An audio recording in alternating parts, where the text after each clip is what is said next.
Today I'm going to show you guys how to make onion relish.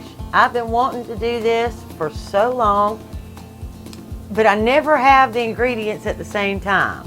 Either I have the sauerkraut and I don't have the onion, or I have the onion and I don't have any sauerkraut. So this time I'm like, okay, I'm going to make sauerkraut so I can make this, because I need brine from the sauerkraut to make the onion relish. If you don't know how to make the sauerkraut, I'll leave a link up here somewhere in La La Land, and you can go check out that video after you watch this one. But right now, I'm gonna make some onion relish. All right, there are some things that you just have to have when you're fermenting. Okay, first thing is something big to mix in. I mean, it needs to be big. Even if you're only doing a half-gallon jar, you still need a pretty good sized container to whip this up. So you'll need something big. You'll need 1 or 2 half-gallon jars or a crock, and you'll need a couple of just sandwich size or quart size sandwich bags to use as a weight. A measuring spoon. You'll need some salt, and you need, the recipe calls for unrefined sea salt. So whatever kind of unrefined sea salt you have, that's what you use. Need some mustard seed, some cumin, and the star of the show, some onions.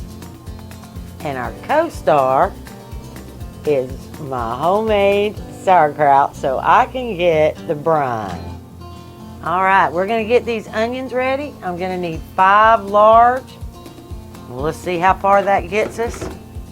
And then maybe we'll put a few more or whatever, but the recipe is for 5 large onions. And make sure you take any of the papery stuff off. You don't want that, you just take off the papery stuff. And anything that's marred.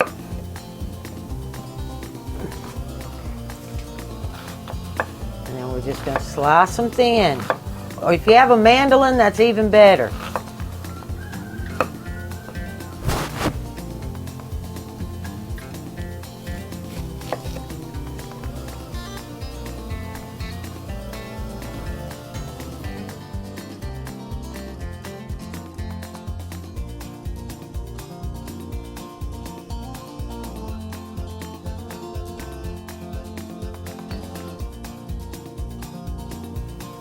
Alright, these are not perfect onions, but I only want the perfect stuff in my relish.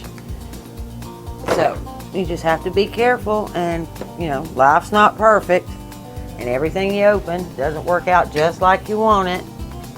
But in the end, awesome.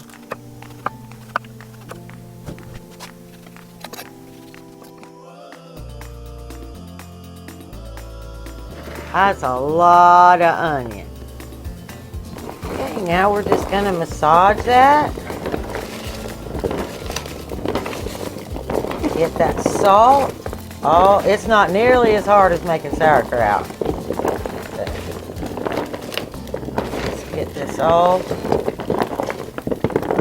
Just make sure they're all broke apart. You don't want to, you know, you want to leave some rings, but if you break them, it's not a big deal because you are massaging.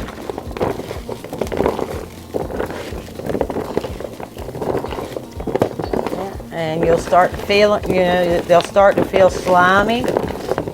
That means it's working.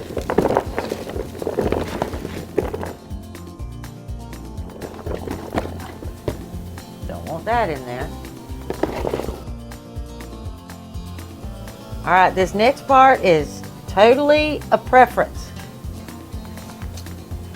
You know, you only use a tablespoon of your salt, but then you want to taste it. If to you it's not salty enough, you can add up to another half a tablespoon. If you think it's fine just like it is, then at this point we're ready to just add the other ingredients. So I'm going to taste it and see where I'm at. I think I'm good to go. I'm not going to add any more salt. So, okay, now we're going to add a teaspoon of mustard seed. That's it, 1 teaspoon. And we're gonna add 1 teaspoon, oops, I'm dripping and dropping it, of cumin. Okay, now I need to get that sauerkraut brine that I had to have before I could make my onion relish. So I got to take my weights and my covers off. Go in here and see if I can get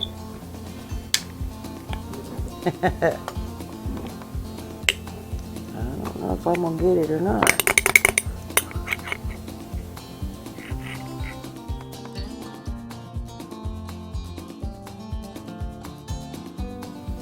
And my 1 tablespoon of that sauerkraut brine.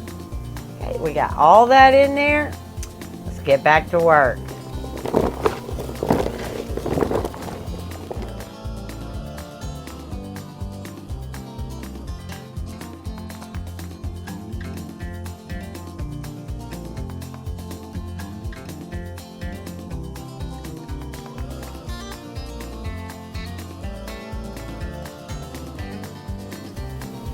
All right, at this point, that's looking pretty good to me.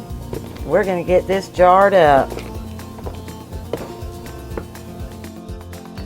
Okay, I need to work that brine back up on top of my sauerkraut and get that all nice and closed back up and get that in my fridge.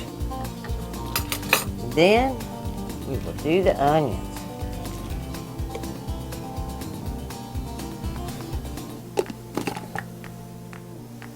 All right, we got our jar, our half-gallon mason jar, and we're just gonna drop all that goodness.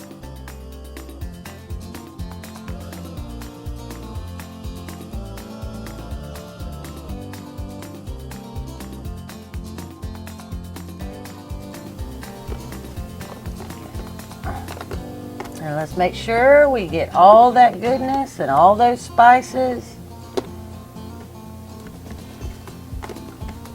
All that little bit of juice. They don't make a whole lot of brine. I think that's why you have to use the sauerkraut brine. So let's get that in there. Alright, I'm just gonna, I had my hand in there, but I think it'd be easier to get all that air out if I just go ahead and do it like this. So that's what we're gonna do.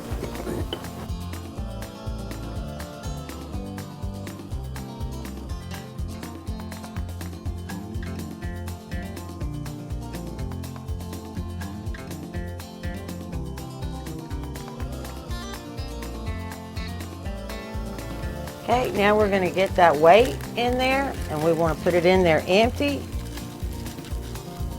And my hands are sticky, so I don't know if this is going to work good or not, but in fact, you know what? We're going to do it my way. It says to put it in there and then add the water, but I have the worst time with that, so we're just going to put water in this bag and seal it up.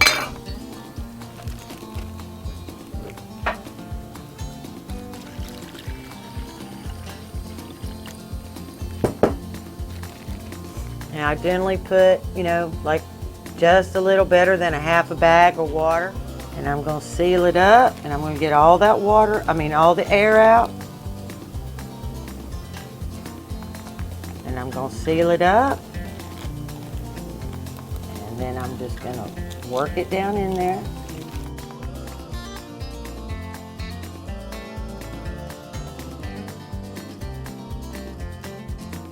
Okay, now what you're going to do is you're just going to turn that jar and make sure that you have a good seal all the way around.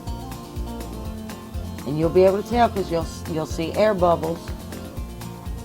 All right, everything looks good. Okay, now you're just going to put this on the countertop for 7 to 14 days. You start testing at 7. You know, you just take your bag out, taste it. If it's where you want it to be, then it's good, and you can go ahead and poke it in your fridge. If you think it needs to be a little more pungent, wait to 14, then put it in your fridge. That's all there is to it, and I cannot wait to show you some sandwiches with these onions on them. If you found any value in the videos today, come back and see me. I'm sure I'll have something else for you. Bye.